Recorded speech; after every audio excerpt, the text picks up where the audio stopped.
EVKS இளங்கோவனின் இழப்பு அரசியலில் மிகப்பெரிய வெற்றிடத்தை ஏற்படுத்தியிருப்பதாக திமுக எம்பி கனிமொழி தெரிவித்துள்ளார்.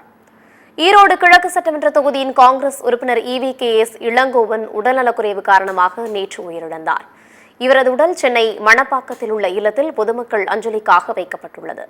EVKS இளங்கோவனின் உடலுக்கு பல்வேறு அரசியல் கட்சி தலைவர்கள், பொதுமக்கள் ஆகியோர் அஞ்சலி செலுத்தி வருகின்றனர். இந்நிலையில் அவரது உடலுக்கு தூத்துக்குடி நாடாளுமன்ற உறுப்பினர் கனிமொழி அஞ்சலி செலுத்தினார். இதன் பின்னர் செய்தியாளர்களை சந்தித்த அவர், EVKS இளங்கோவனின் இழப்பு ஈடு செய்ய முடியாதது, தனிப்பட்ட முறையிலும் அரசியலிலும் மிகப்பெரிய அளவில் பாதிப்பையும் வெற்றிடத்தையும் ஏற்படுத்தக்கூடியது என்று குறிப்பிட்டுள்ளார். தனது கொள்கைகளை யாருக்காகவும் விட்டுக் கொடுக்காதவர், எல்லோரிடமும் அன்பாக பழகக்கூடியவர் EVKS இளங்கோவன் எனவும் கனிமொழி தெரிவித்தார்.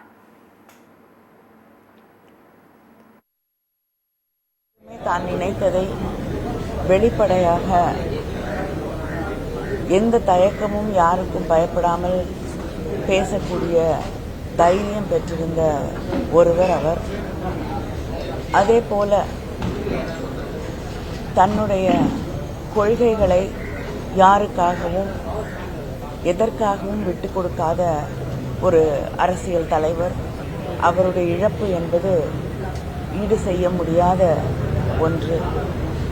அவரை இழந்து வாடக்கூடிய அவரது குடும்பத்தாருக்கும் காங்கிரஸ் பேரர் இயக்கத்தை சார்ந்தவர்களுக்கும் என்னுடைய ஆழ்ந்த இரங்கலை தெரிவித்துக் கொள்கிறேன்.